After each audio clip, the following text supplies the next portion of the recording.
네, 안녕하세요. 시작하겠습니다. 예, 오늘부터 이제 종합 문제풀이로 8번 강의하게 됐는데요. 오늘은 전체적인 그 강의 계획 말씀드리고, 그리고 오늘 범위에 해당하는 부분에 대해서 이제 어떻게 문제풀이 강의를 어떤 식으로 진행할지 간단히 말씀드리고 오늘 내용 하도록 하겠습니다.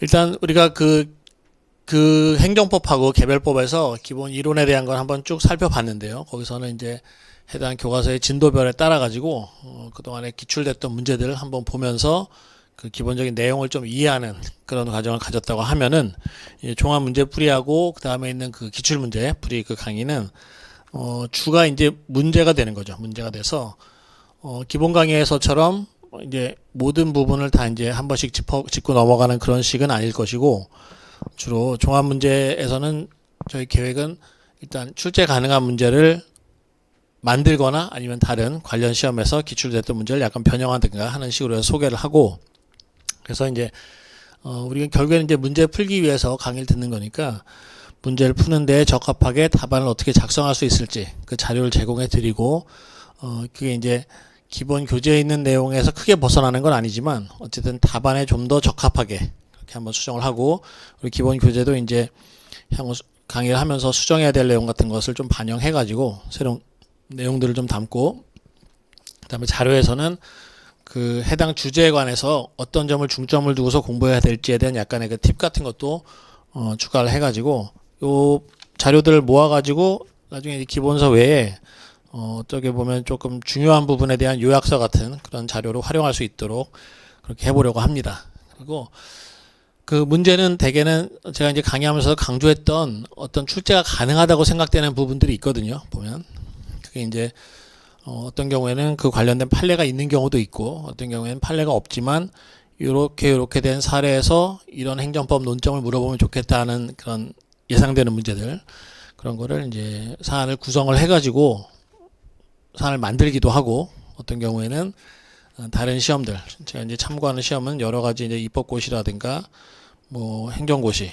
그다음에 뭐 법원행시, 노무사, 뭐 변호사 시험, 뭐 기타 등등 여러 가지 뭐 5급 공채, 뭐 각종 시험들, 지금 행정법이나 행정쟁송법을 수험 과목을 하고 있는 여러 가지 시험에 있는 기출된 문제들을 다 정리해 가지고 그중에 이제 우리 시험에서 행정법 주제, 행정법 총론 주제를 출제하고 있는 것들을 저희가 뭐 GS에서도 소개해 드리고 있고 기본 강의에서도 일부 소개해 줬으면, 이 종합 문제에서는 이제 주로 그런 문제들 중에서 우리 시험에 출제될 수 있는 부분이라고 생각되는 거를 선별해 가지고 소개를 하고 이제 기본 이론을 적용하는 그런 연습을 좀 해보려고 하는 거예요. 그리고 여기 한 가지 더는 또 시중에 나와 있는 이제 문제집들 중에도 이제 오류들이 많이 있기 때문에 거기에 출제된 문제들이 뭐 판례를 오독한다든가 아니면 그냥 뭐 지금 멋대로 해석하는 경우도 종종 있단 말이에요. 그러니까 거기에 소개되는 판례들이 뭐 판례 자체는 틀린 게 없으니까 거기 있는 판례 사안이나 그런 것도 문제화 해가지고 정확하게 소개할 수 있는 기회를 좀 가지는 걸로 그렇게 진행을 해보려고 합니다. 그래서 제가 이제 총 8강인데 40개의 주제를 뽑았어요. 40개의 주제를 뽑아가지고 우리 계획서를 보시면은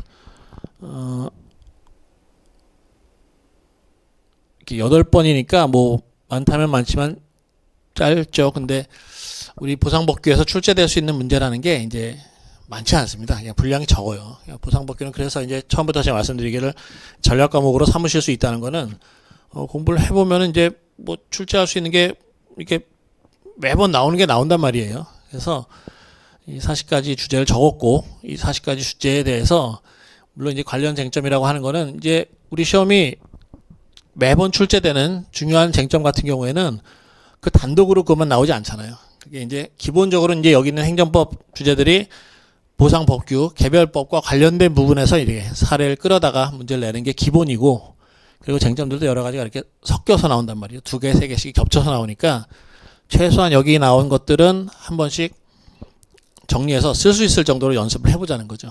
쓸 수 있을 정도로.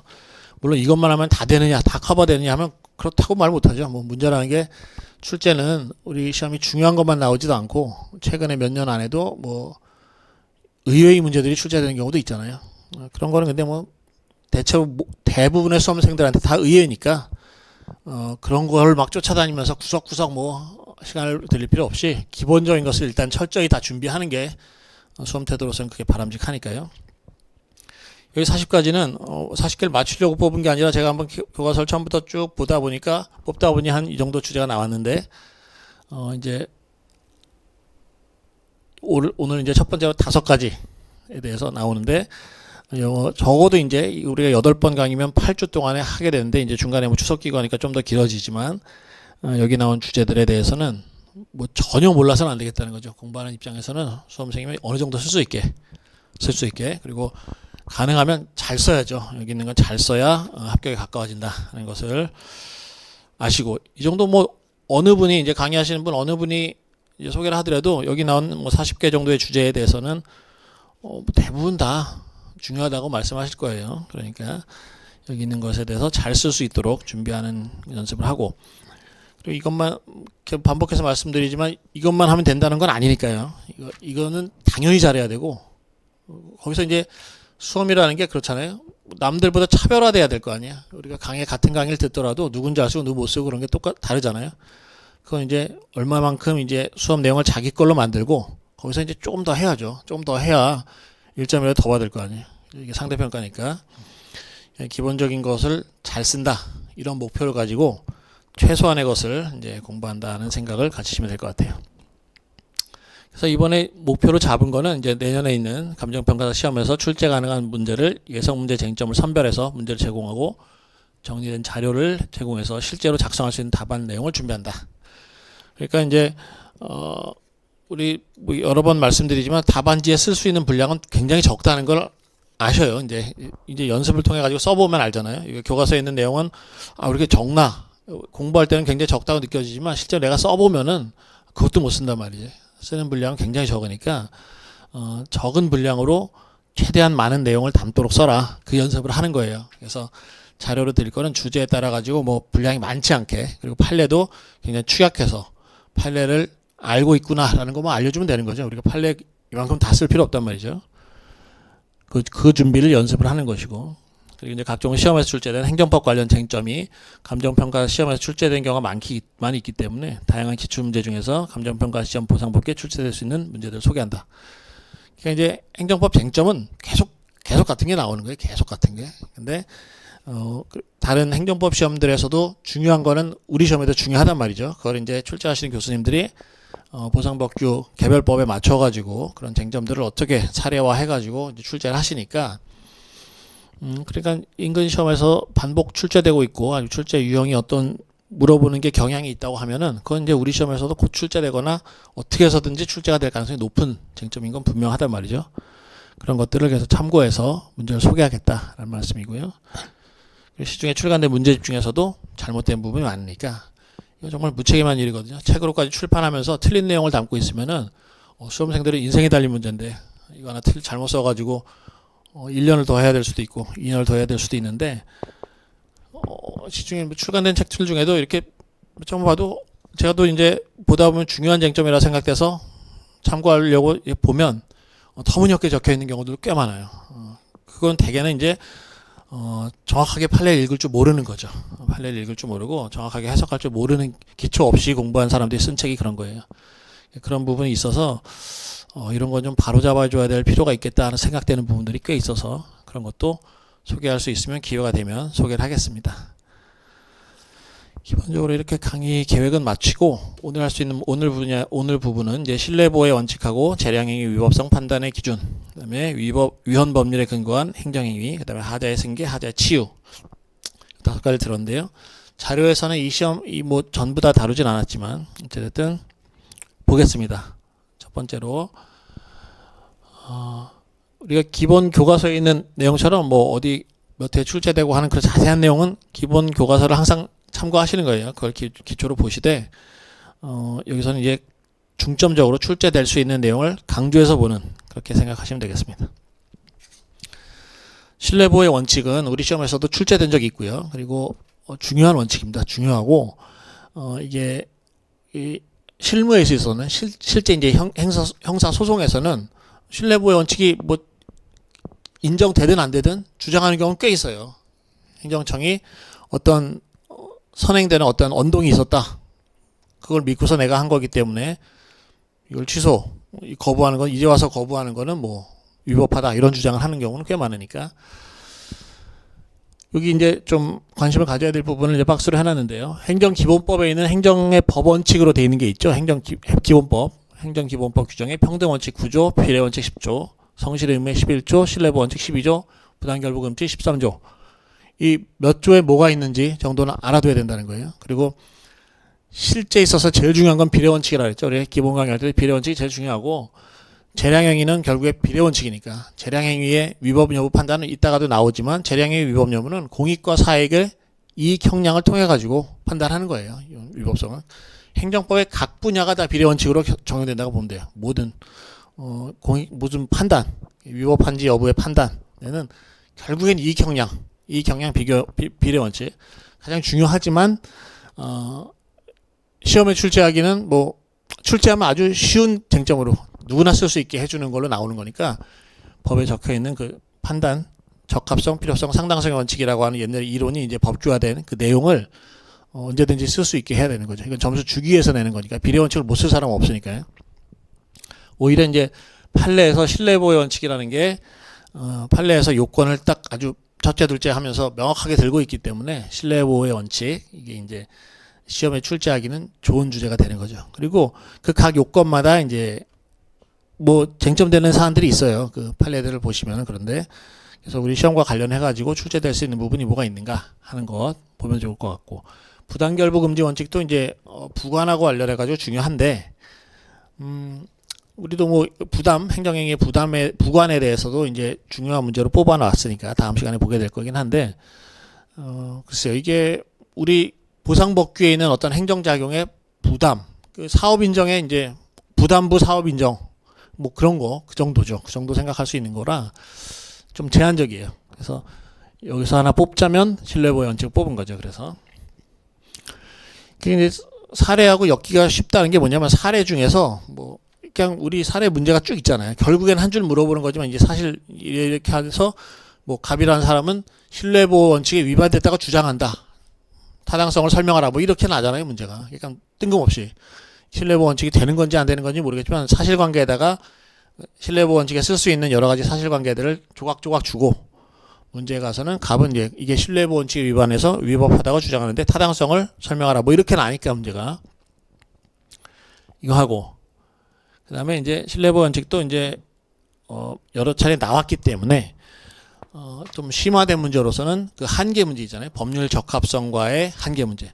결국 판례는 아까 말했죠. 법률 적합성과 신뢰보호 원칙에 대해서 그 충돌하는 문제에 대해서 결국 또 비례원칙으로 해석한단 말이지. 그것도 우리가 이제 이따 나오죠. 한계에서 나오잖아요. 적용원칙 쭉 하고 다섯 번째 원칙으로 하든가 요건으로 하든가 아니면 한계로서 보는 그것도 공익과 사익을 비교 형량에서 판단한다 이거잖아요. 그냥 뭐 애매한 쟁점, 행정법에서는 행정법이란 건 공익을 목적으로 하는 법이기 때문에 행정법의 판례는 결국에는 공익과 사익의 비교 형량으로 판단한다 하는 그런 문제가 출제될 가능성이 있을 것 같아요. 법률 적합성의 원칙. 그리고 이거에서 하나 더 나가서 우리가 여기 살짝 다루고 있지만 이번에 또 자료를 보다 보니까 그런 게 있어요. 법률이 개정됐을 때, 법령이 개정됐을 때, 어떤 행정처분의 근거 법령이 개정됐을 때, 그때도 이제 신뢰보호 원칙이 문제가 되는 경우가 있다는 말이에요. 예를 들면 어떤 거냐면, 신청을 하고 처분하는 사이에 근거 법령이 개정되는 경우, 그런 경우가 있다는 거죠.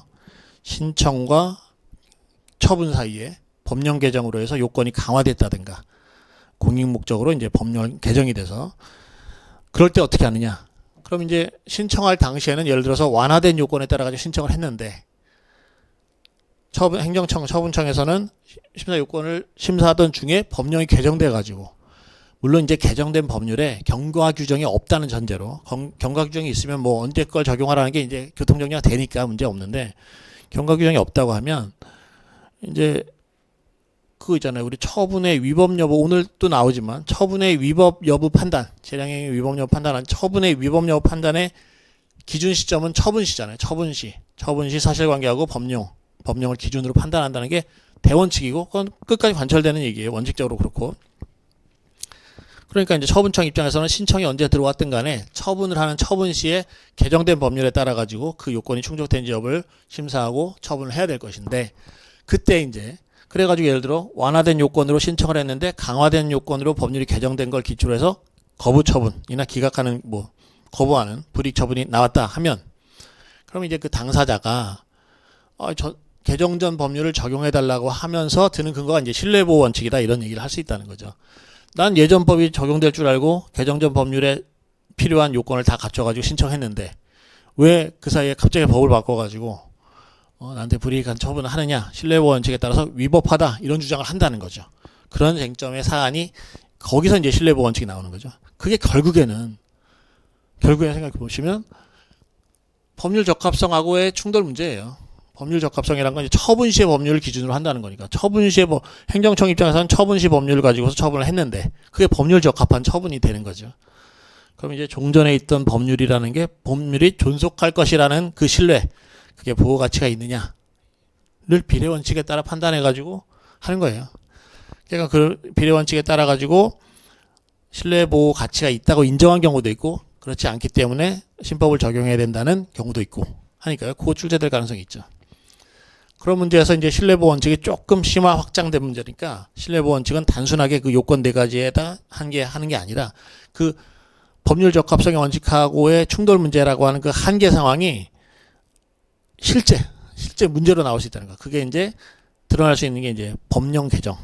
이건 약간 가정적인 문제로 나올 수 있는 거죠. 왜냐하면 그렇게 된 적이 우리가 뭐 그런 우리 사업인정, 예를 들면 사업인정 신청했는데 그래서 이제 가상적인 사례로 문제를 출제를 해보긴 한 거예요. 그런 경우에 어떻게 적용할 것인지 그런 문제가 있고, 그러니까 이게 중요하죠. 그러니까 요건하고 적용의 한계, 요 일반론을 정확하게 하고 응용할 수 있을 정도로 머릿속에 두고 있어야 되겠다 하는 거예요.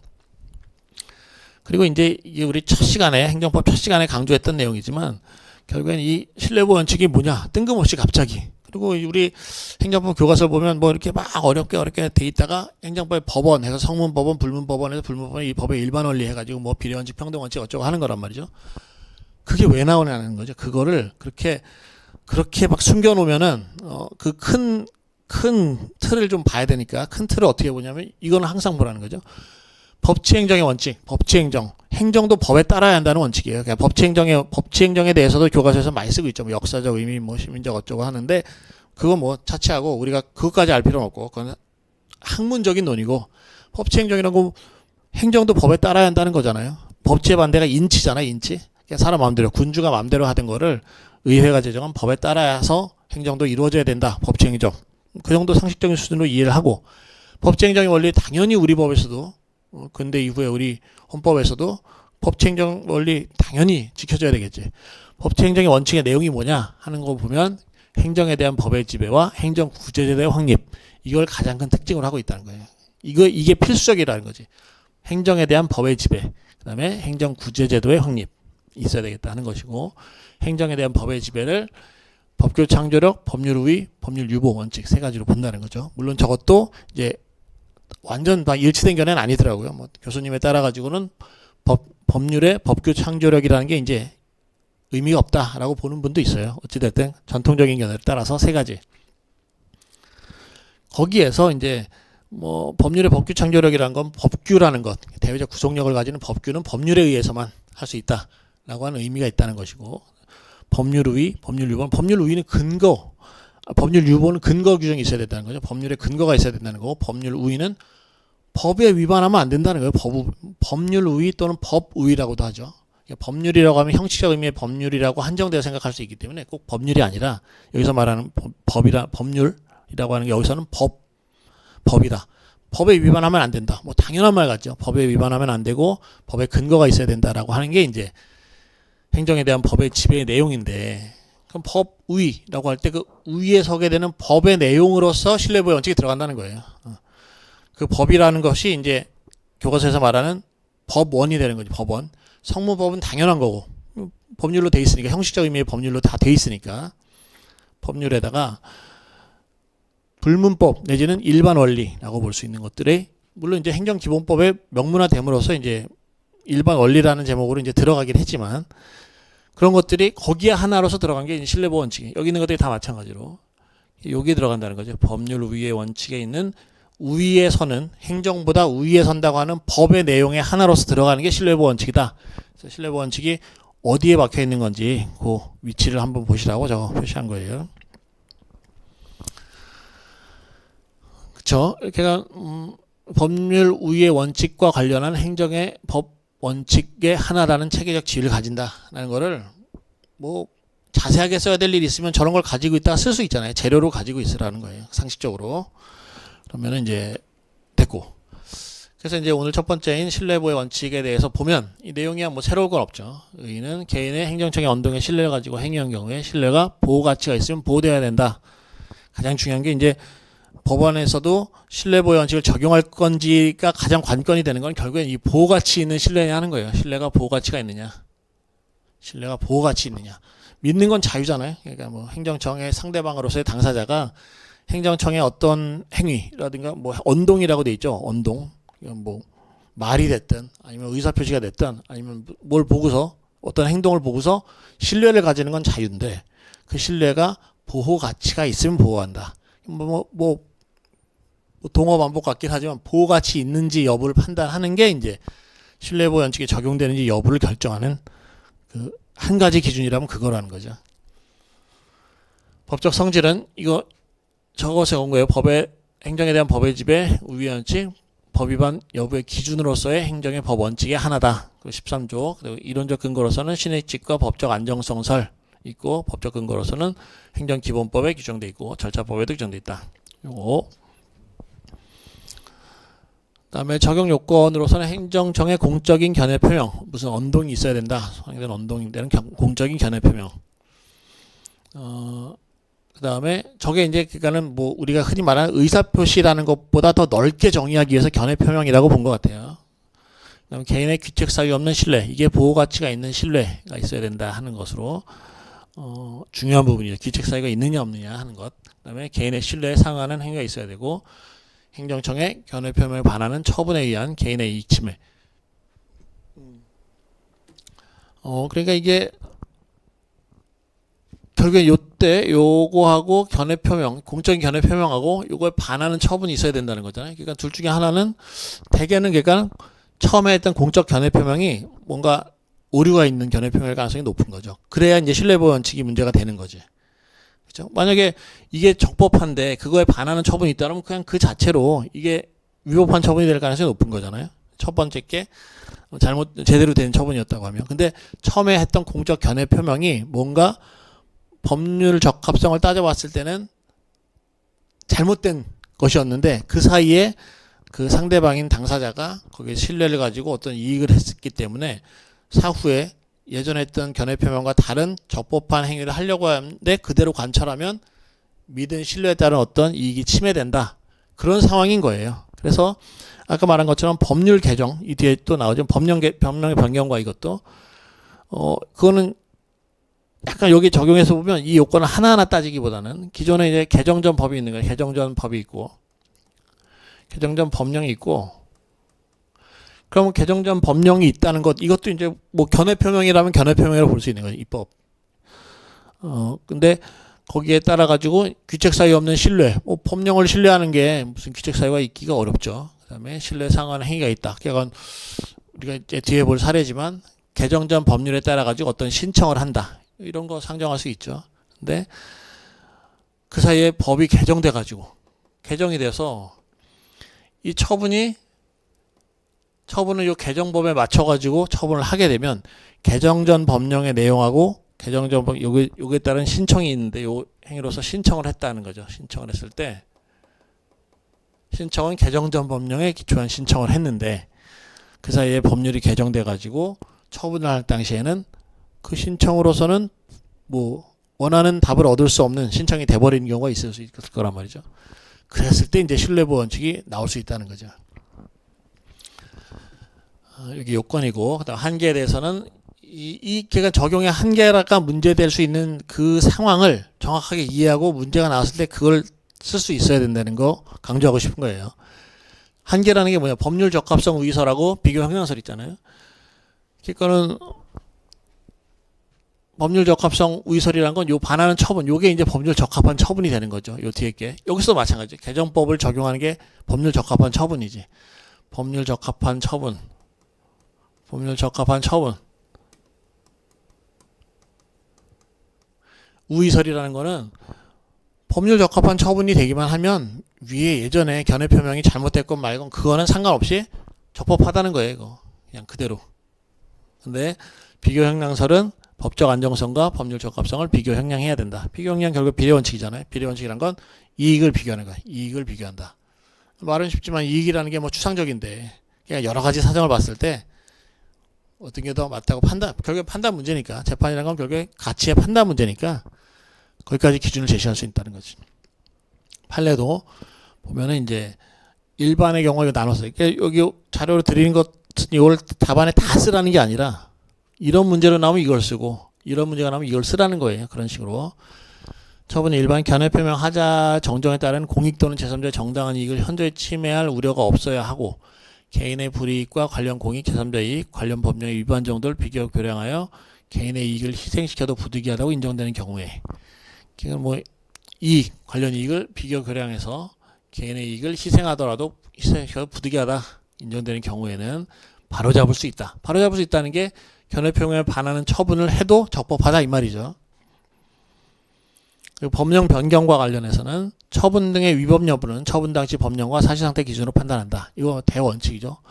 처분 당시 기준설이에요. 근데 처분 후에 법령의 개폐나 사실상태 등의 변동에 의하여 영향을 받지 않는다. 여기까지가 이제 아주 원칙적인 처분의 위법 여부 판단 시점을 쓸 때는 요거 딱 쓰는 거예요. 처분 당시 법령과 사실상태를 기준으로 하고 처분 후 법령 개폐 사실상태 변동에서 영향받지 않는다까지가 이제 딱 하나죠. 근데 여기는 이제 중간에 많이 생략하고 우리 신뢰보호 원칙이 문제되는 경우 어떤 거냐? 개정법률의 적용과 관련해서는 개정 전 법령의 존속에 대한 국민의 신뢰와 개정 법령상의 공익상의 요구보다 보호 가치가 있다고 인정되는 경우에 신뢰보호 보호하기 위해서 적용이 제한될 수 있다.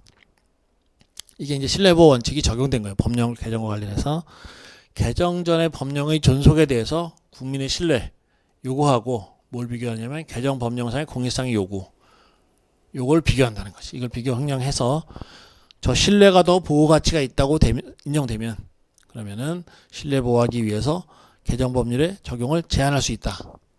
이런 문제가 있었죠.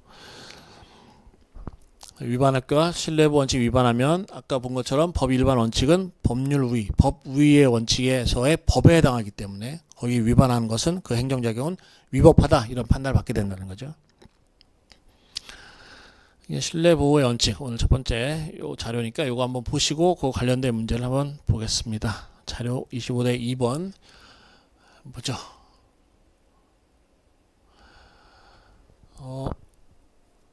보겠습니다. A는 이제 토지보상법상 공익사업관에서 사업 인정받기 위해서 토지보상법 시행령 시행규칙 정하는 바에 따라서 사업인정 신청서를 작성해서 시도지사를 거쳐 국토교통부 장관에 제출했고 국토교통부 장관은 A를 사업시행자로 하는 사업인정을 하고 이를 고시했다. 이에 따라서 A는 사업시행계획에 따라 사업을 추진하고 있었는데 그 후에 국토교통부 장관은 A가 작성해 제출한 사업인정 신청서에 첨부한 사업계획서의 내용 중에 사업 시행에 필요한 자금 조달 방법과 액수가 충당 능력을 초과해서 허위로 작성된 것을 파악하고 직권으로 사업 인정을 취소했다.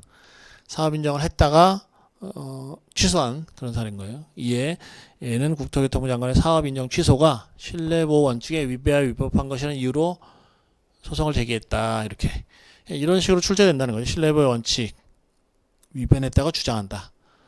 이걸 한번 판단해 봐라 이거죠.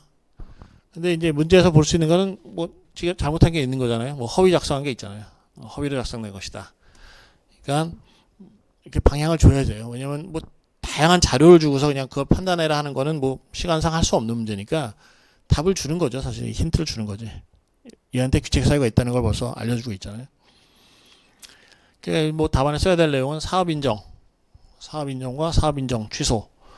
그다음에 사업 인정에 대해서는 뭐 사업 인정의 그 의 있잖아요. 일정한 조건을 거칠 것을 전제로 해서 수용권을 설정해주는 뭐 형성적 행위다 이런 거 쓰면 되겠죠.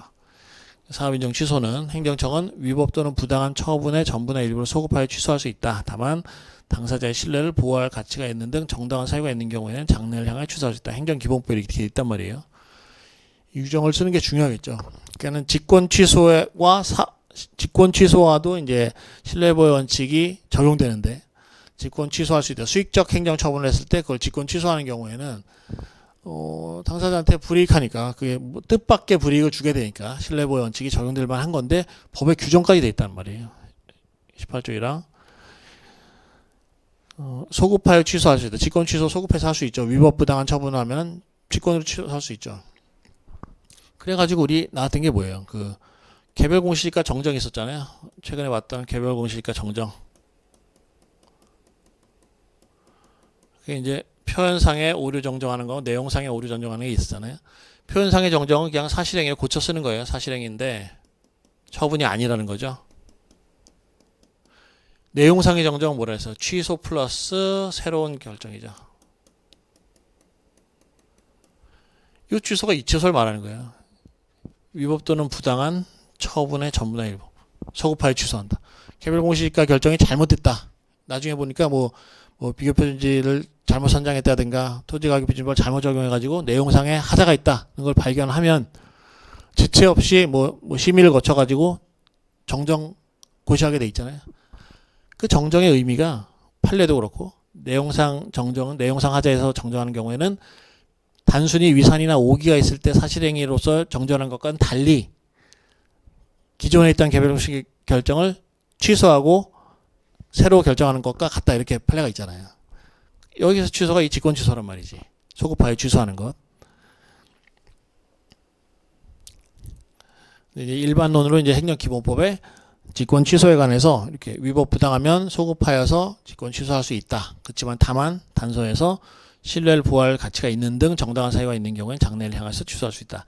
그러니까 약간 제한할 수 있다는 거죠. 소급표를 제한해서 소급표 없는 취소. 사실상 철회죠. 그러니까 이거 철회가 되는 거지. 그때도 신뢰보호 가치 있는 신뢰보호 원칙을 여기서 이제 언급을 한다는 거죠. 법에. 사실인정 취소라고 하는 게 이제 직권 취소기 때문에 이 규정을 적는 거예요. 그러고서 이제 신뢰보호의 원칙을 쓰려고 그 연결고리로 쓰는 거니까 이게 중요하죠. 18조 1항을 쓰면 도움이 되겠죠. 그리고 이제 신뢰보호의 원칙. 그래서 일반론을 쓰는 거죠. 이건 뭐 아까 봤던 내용을 그대로 적는 거예요. 개인의 행정청의 언동에 신뢰를 가지고 하는 경우에 보호가치 있으면 보호돼야 된다. 행정의 법원칙이라는 성질이 있고 근거로서는 이론적 근거, 신의질서, 법적 안정성설이 있고 법적 근거, 기도원법의 12조 1항, 행정절차법 4조 2항 있다. 이런 거 이제 공부가 좀 어느 정도 되면 그냥 주룩 쓸 수 있어야 돼요. 뭐 고민할 거 없죠. 여기서 막힐 것도 없고 적용 요건도 네 가지를 교과서에는 이제 여기 사이사이에 뭐가 쭉 있잖아요. 뭐 있죠? 뭐 명시적이고 묵시적이어도 되고 뭐 그런 거 있잖아요. 명시적, 묵시적이어도 되고 개인의 귀책사유 없는 경우에는 고의 또는 정당하다고 하는 거에 대해서 뭐 몰랐다는 거에 고의가 있거나 아니면은 중대한 과실이 있거나 그런 경우에 귀책사유가 있다고 보죠. 신뢰 상한에 어떤 행위가 있어야 되고 견해편을 반하는 처분에 의한 개인의 이익 침해가 있어야 된다. 이렇게 뽑아서 썼는데 그 교과서에 보면 그 판례가 이렇게 있잖아요. 원래 원문이 있잖아요. 그걸 공부하고 그대로 써도 돼요. 그 말이 길기 때문에 짧게 쓴 건데 그 말을 그대로 네 가지로 써도 뭐 나쁘지 않죠. 그것도 뭐 쓰기 힘들까봐 이렇게 줄여놓은 거지. 그 말을 그대로 써도 아무 문제 없고 오히려 좋죠. 쓸 수만 있으면. 요건을 적고 적용의 한계에 대해서도 적고. 그냥 뭐 여러 번 말하지만 사례 문제라는 건 그냥 우리 시험용 사례 문제예요. 시험의 사례 문제는 또 이제 실무의 사례를 접하는 거하고 그 문제를 해결하기 위해서 하는 것하고 답안을 쓰기 위한 거하고는 좀 다르단 말이죠. 답안을 쓸 때는 일반론을 좀 적어줘야 돼요. 그냥 보여주는 거지. 네, 여기까지 다 안다. 그리고 여기서 요거 끌어다가 이 사례를 푼다 이런 걸 보여주는 거니까 일반론을 쭉 적는 거예요. 쭉 적어. 적용권 이렇고 적용의 한계라고 해서 견해들이 뭐 법률적 합성 우위설과 비교 형량설이 있고 판례는 이런 입장이다. 위반할 것까지 다 적어놓으면 이제 주장 타당성을 물어보니까 타당성 검토해서 사례 문제는 결국에는 이제 일반론을 적을 수 있는 문제를 내는데 왜 사례 형식으로 내냐면 요 검토를 하라는 거예요. 검토를 사례를 네가 알고 있는 이론에 따라 가지고 적용해서 검토를 하고 결론 내리는 거를 보겠다는 거죠. 이게 뭐 여러 번 말하자면 우리 기출문제 중에는 그냥 사실상은 약술 문제인데 사례 형식을 취하는 약술 문제도 많이 있어요. 그렇지? 그런 거에서는 뭐 별게 없지만 그래도 이제 성의 있게 내고 사례에서 이제 사실관계를 줘가지고 그걸 이제 이론에 적용할 수 있는 사실관계를 그 평가된 사실로서 주는 거 있잖아요. 평가된 사실로서. 그러니까 이게 날것의 사실관계를 주고 그걸 수제 평가라는 거 그거는 뭐 실무의 영역이고 시험에서는 평가된 사실관계를 준단 말이죠. 아까처럼 허위로 기재했다. 이게 허위인지 아닌지는 사실은 판단해야 되는 거잖아요. 날 것을 주면 그냥 딱 신청서가 있고 이게 사실인지 아닌지를 판단해야 되지만 이게 평가된 사실을 준다는 거지. 허위의 기재를 한 신청서를 냈다. 답을 주는 거잖아. 그런 사실관계를 쓸 수 있게 주는 거잖아요. 그러니까 그걸 갖다 쓰라는 거지. 그걸 써야 득점을 되는 거예요. 그러니까 사실관계에 있는 사례 문제로 낸 거의 그 성의를 받아 먹어야지. 이제 이런 사실관계를. 그래서 이제 타당성 검토를 하는 거죠. 타당성 검토를 할 때는 항상 우리가 여기서 이론에서 뭐 장하게 쓸 필요는 없지만 적어도 이제 답에 쓸 내용들을 적는 거니까 거기 있는 걸 다 한 번씩은 끌어다 써야 된다는 거죠. 그것도 사실관계 갖다가 사업인정 취소는 처분 취소로서 원칙적 소급효가 가지지만 신뢰보 원칙 등에 의해서 제한될 수 있다 하는 거고, 국토교통 장관의 사업인정 처분은 공적 견해 표명에 해당하고 사업이 그냥 신뢰보 원칙의 요건이잖아요. 신뢰보 요건이잖아요. 이걸 한 번씩 쭉 보자는 거죠. 공적 견해 표명이 있고 사업인정에 따라서 준비하고 있다는 게 이제 신뢰를 하고서 신뢰에 따라서 어떤 후속 조치를 했다는 거고, 적극적으로 서면을 시키는 행위를 하였기 때문에 신뢰보 원칙이 적용 요건 중 A의 신뢰가 보호가치 있는지 여부만이 문제가 된다. 이것만 남는다는 거죠. 나중에. 근데 A가 국토교통장관의 사업 인정이 존속할 것이라고 신뢰하게 된 것은 인정되지만, 여기 이제 신뢰는 있지만 보호가치가 있느냐? 사업 인정 신청서에 허위 사실 기재 있잖아. 허위 내용을 기재한 계획서를 첨부해 제출했기 때문에 신뢰 보호할 만한 것이라 보기 어렵다. 답은 다양하게 써도 좋지만 이걸 딱 집어줘야죠. 그죠? 그 허위 신청서를 냈기 때문에 신뢰 보호가 안 될 것이다라고는 그걸 적어라는 거지. 그래서 신뢰보호 원칙 적용될 수 없고 국토교통장관의 사업 인정 취소는 신뢰보호 원칙에 위반되어 할 수 없기 때문에 A 주장 인정될 수가 없다. 이렇게 A 주장의 타당성을 묻는 문제니까 이렇게 결론을 내리면 될 것 같고요. 그리고 신뢰보호 원칙이 하나 더 있나? 아까 봤던 그 법령이 변경됐을 때 신뢰보호 원칙, 이것도 출제 가능성이 있다고 보는 거예요. 왜냐면 신뢰보호 원칙 뻔하기 때문에, 뻔한데 우리 시험에 낼 만한 게 별로 없으니까 아까처럼 신뢰보호 원칙 위반이라고 주장한다 써라. 사실상 약술 문제죠. 사례에서 한두 개지만 써가지고 결론 내리는 사실상 약술 문제. 근데 좀 신선하다면 법령의 변경과 신뢰보호 원칙. 왜냐면 판례가 이게 누적돼 있어요. 보니까 법령이 변경됐을 때 처분 당시 법을 적용해야 된다는 게 이제 원칙이에요. 다만 신뢰보호 원칙 여부에 따라 가지고 제한을 검토할 수 있을 뿐이다. 이 정도예요. 신뢰보호 원칙을 검토하라 이거지. 근데 이제 이걸 결론까지 내게 하려면은 물론 아까 말한 것처럼 사례에서 뭘 줘야 되겠죠. 신뢰보호 원칙이 적용될 만한 사정, 안 될 만한 사정을 줘야 되죠. 행정법을 대놓고 묻는 문제에서는 그 판례, 결론이 난 판례를 그대로 내요. 예를 들면 우리 변리사 1차 시험인가 뭐 그거 관련해 가지고 신뢰보호가 인정된다고 해서 구법 적용하는 판례가 있거든요. 그냥 그런 사례를 그냥 그대로 내고 답까지 맞춰라 하는 문제도 내지만 우린 그렇게 안 나니까 그 법리만 알면 되는 거죠. 이 문제는 만든 문제예요. 그래서 그런 법리를 써먹을 수 있도록 한번 보죠. 사인이라는 거죠. 그 이제 사업 시행자는 꼭 국가나 지방자치단체가 돼야 될 필요 없는 거죠. 개인 기업도 할 수 있잖아요. 사인인 A가 토지보상법상의 공익사업에 관해서 사업 인정받기 위해서 6월 1일 날 토지보상법 시행령 시행규칙에 정하는 바에 따라 신청서 작성해서 제출했다. 신청서 제출 당시 관계 법령에는 가상의 사례죠. 신청서 제출 당시에 관계 법령에는 국가나 지방자치단체가 아닌 사업시행자의 자격 요건으로 사업시행지 토지 중에 50% 소유할 수 있을 것을 요건을 했고, A는 그 요건에 맞춰서 55% 토지를 소유하고 있는 상태였다. 근데 국토교통장관이 신청을 받고서 관계 법령이 개정돼서 소유토지 비율 요건이 강화되어 75% 하는 것을 바꿨다. 그리고 해당 법령에 구법 적용과 관련한 경과 규정은 두고 있지 않다. 해당 법령은 공익사업의 사업시행 목적에 비춰서 사업시행자의 사업수행 의사와 능력 확보를 강화하는 것으로 개정한 것이었다. 이런 취지가 있다는 거죠. 이런 공익 목적의 개정이 있었다는 거죠. 이에 따라서 국토교통부 장관은 A의 사업 인정 신청을 기각하여 사업 인정 거부 처분했다.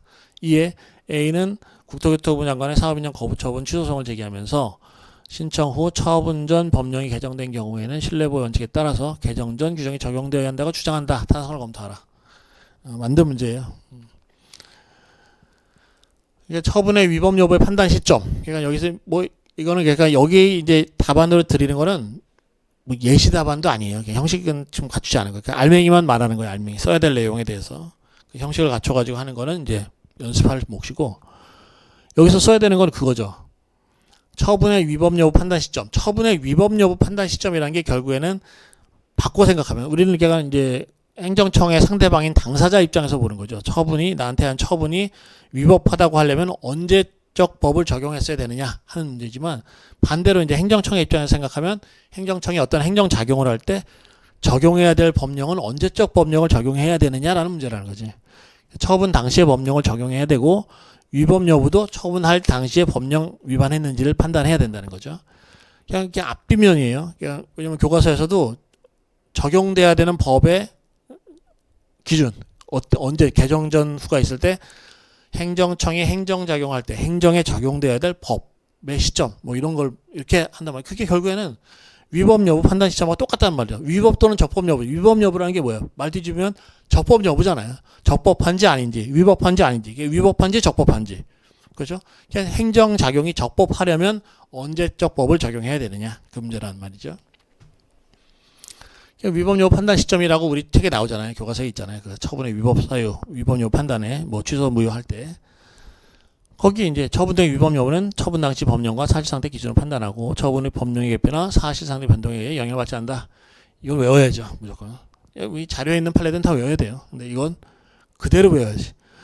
처분 당시의 법령과 사실상태 기준으로 판단하고 처분 당시 법령과 사실상태 기준. 처분 후 법령 개표나 사실상태 변동에 의해서 영향을 받지 않는다. 처분 당시 사실상태 등의 증명은 사실인 변론 종일시 당시까지 제출된 모든 자료를 종합해서 처분 당시 존재하였던 객관적 사실을 확정하고 처분의 위법 여부를 판단한다. 뭐 당연한 얘기지만 그래도 혼동의 여지가 있으니까 설명하는 거예요. 왜냐면 재판이란 건 결국엔 재판의 변론 종결시, 변론 종결시까지 증거 제출하고 주장할 수 있는 거거든요. 사실심 변론 종결시까지 자료를 제출하면 된다는 거예요. 근데 그 자료라는 게 처분 당시에 있었던 위법 사유를 증명하는 자료를 말하는 거죠. 그거는 처분 당시에 있었던 자료일 수도 있고 그 후에 발생한 자료일 수도 있지만 그런 자료 다 내가지고 결국에 증명하려고 하는 거는 처분 당시에 처분의 위법 여부라는 거죠. 예, 혼동하지 말라는 거예요. 자료 제출은 변론 종결시까지 당연한 거죠. 그럼 뭐 처분 당시까지만 있었던 자료만 제출할 수 있게 하는 건 아니잖아요. 그때 위법을 증명하기 위한 자료는 변론 종결시까지 드러난 자료를 제출할 수 있다. 이게 기판력의 기준 시점이기도 하니까. 어쨌든 요게 중요한 판례예요. 요거 이렇게. 그럼 이제 우리 문제에서처럼 처분의 신청 후에 처분 전 법령이 개정된 경우에 우리가 잘 간과했던 법 중에 행정기본법에 이 규정이 있습니다. 그러니까 이것도 알아두셔야 돼요. 14조 2항을 봅시다. 이번 기회에 뭐 보자는 거지. 우리 기본 강의할 때 관심 있게 보지 않았던 조항인데 당사자의 신청에 따른 처분은 법령 등의 특별한 규정이 있거나 처분 당시에 법령 등을 적용하기 곤란한 특별한 사정이 있는 경우를 제외하고는 처분 당시 법령에 따른다. 판례 법리를 그대로 적은 거죠. 처분은 처분 당시 법령에 따른다예요. 근데 신청에 따른 처분이라고 이렇게 한정돼 있잖아요. 14조 2항은 요 신청에 따른 처분이라고 돼 있단 말이죠. 특별한 규정이 있거나 특별한 규정이 있거나 특별한 사정이 있는 경우. 그냥 원칙적으로란 말이죠. 이게 원칙적으로 처분 당시 법령에 따른다라고 규정이 돼 있어요. 신청에 따른. 그러니까 이게 뭐 쓱 읽으면 아무것도 아닌 것 같지만 신청에 따른 처분은 처분 당시 법령에 따른다는 건 어떤 문제 상황을 전제로 하고 있냐면 신청, 처분 그 사이에 시간적 차이가 있잖아요. 그 사이에 법이 다를 수 있다는 걸 전제로 하는 거예요. 신청 당시의 법하고 처분 당시의 법이 다를 수 있다. 그때 의미를 가지는 조항인 거죠. 신청 당시에는 A법이었는데 개정돼 가지고 처분할 당시에는 B법이 됐다. B법을 따른다는 게 원칙적으로. 근거 규정이 있으니까 근거 규정이 있으면 판례보다 더 중요한 게 법조문이니까 법조항 적고. 우리 요 사안에서는 처분의 신청 후 처분 전 법령 개정이니까 원칙이 이거다. 법에 이렇게 돼 있다. 하는 거죠. 그리고 판례 다시 한번 적어주는 거죠. 물론 여기 있으니까 안 해도 되지만 그래도 요 관련 판례니까 처분 당시 법령과 사실상태 기준으로 한다. 처분 후 법령 개폐 사실상태 변동은 단위한다. 여기서 이제 신청에 따른 처분이라고 돼 있지 않지만 처분 당시 법령이다. 처분 당시 법령 똑같은 내용. 그럼 이제 신뢰보의 원칙이라는 걸 이 법령의 변경과 관련해서 한번 보자는 거지. 법령. 이것도 출제 가능성이 있다고 보는 거예요. 우리 그냥 뭐 실제 사례에서 뭐 법령이 개정돼서 뭐 차이가 발생하는 경우가 있기 어렵지만 뭐 가상적인 사례로 그냥 뭐 우리 시험 말고 다른 시험에서는 그 참조 조문으로 주는 것도 가상의 조문을 주고 하기도 하더라고요. 그러니까 문제가 뭐 이렇게 낼 수 있죠. 쟁점을 부각하기 위해서 사실관계를 조금 이렇게 변경해서 실내보호의 원칙에 대한 일반론으로 적는 거죠. 이거는 뭐 쭉 적을 수 있죠. 이건 같은 내용이니까 다시 한번 반복하지 않지만 적용 요건 1개 판례까지. 근데 요거 판례가 아까 해서 그 처음 자료에서 좀 다르잖아요. 우리가 처음 자료하고 보면은 이 두 가지를 줬잖아요. 처분 일반하고 법령 변경과 실내보호 원칙이라는 자료를 준 게 요걸 쓰라는 거예요. 법령 변경일 때는. 그래서 여기서도 법령 변경일 때는 아까 그 계속 반복되는 거죠. 처분 당시 법령과 사실상태 기준으로 한다. 처분의 법령 개폐나 사실상태 변동에 영향받지 않는다. 여기까지는 뭐 아주 그냥 디폴트에 그냥 쓰는 거야 무조건. 그리고 요게 이제 실내보호의 원칙으로 들어가는 단초를 주는 문구예요. 판례에서 이렇게 하고 있어요. 개정 법률의 적용과 관련해서는 개정 전 법령의 존속에 대한 국민의 신뢰와 그냥 그 실내보호의 원칙이 할 때 그 신뢰라는 게 어떤 신뢰? 그 신뢰의 내용은 사실은 내가 신청할 당시에 그 신뢰라는 거는 내가 신청할 당시에 있는 법, 개정 전의 법이 존속할 것이라는 거에 신뢰인 거잖아요. 개정 전 법령의 존속에 대한 신뢰와 그거와 법이 개정될 때는 다 이유가 있잖아요. 그 무슨 공익상의 이유가 있을 거 아니에요. 특히나 행정 관련 법이라면은 무슨 이유가 있어가지고 기존 법의 문제점을 보완해서 개정법을 할 테니까 그 개정 법령에 공익상의 요구가 있다는 거죠. 이런 걸 다 실제 재판할 때는 그런 걸 다 심리를 하겠죠. 이 법은 취지가 뭔지, 개정된 취지는 뭔지 이런 걸 쭉 볼 것이고 그리고 어떤 게 더 보호 가치가 있다고 볼 수 있는지 비교 형량해가지고 실내 보호 원칙에서 적용이 제한될 수 있을 뿐이다. 원칙은 바뀌지 않지만 구체적인 경우에 있어서 그 개인의 신뢰가 더 보호 가치 있다고 인정되면은 그 경우는 제한할 수 있다. 이 정도의 판례가 있다는 거죠. 여기까지 들고 이제 검토를 하는 거죠. 사업인정 신청과 처분 사유 근거 법령이 개정됐지만 위법 여부는 처분 시 당시 법률이다. 이게 기준인데 다만 이제 신뢰보호 원칙상 A가 개정된 법률 존속하게 믿은 신뢰가 공익 목적과 비교가 있다고 있는 문제된다. 여기가 이제 이건 좀 더 길게 써도 되겠어요. 그건 이제 문제에 주어지는 사안에 따라 다르겠지만 여기서 이제 주어진 거는 공익성을 강화하기 위해서 개정했다고 돼 있으니까 사인이 사업 사적 공용 수용 그런 거잖아요. 사인이 사업 시행자가 돼가지고 사업 인정을 신청하는 경우에는 다른 뭐 국가나 지방자치단체가 그 사업 수행의 의사나 능력이 문제될 일은 없는데 개인의 경우에는 문제가 되는 경우가 있단 말이죠. 취지하고는 다르게 취지는 원래 더 대규모 사업을 할 수 있도록 하기 위해서 사인이나 사기업이 사업 시행자가 되도록 한다는 취지였지만 또 반대 경우도 있어요. 사기업이 자금 조달이 안 돼가지고 사업 수행 못하는 경우도 있단 말이에요. 그런 공익성을 강화하기 위해서 뭐 요건을 강화했다든가 그런 취지가 있으니까 그 공익성이라는 거는 공익사업이라는 거의 취지상 공익보호 가치가 더 있다고 인정되면은 신뢰보호보다는 공익을 더 우선시해가지고 신뢰보호 원칙이 적용되기 어렵다. 원칙에 따라가지고 처분 당시 법령을 적용해야 된다라는 결론을 내리면 될 것 같아요. 오늘 할 것 중에 첫 번째 신뢰보호 원칙에 대해서 하나 봤고요. 그 다음에 잠깐 쉬었다가 두 번째 보겠습니다.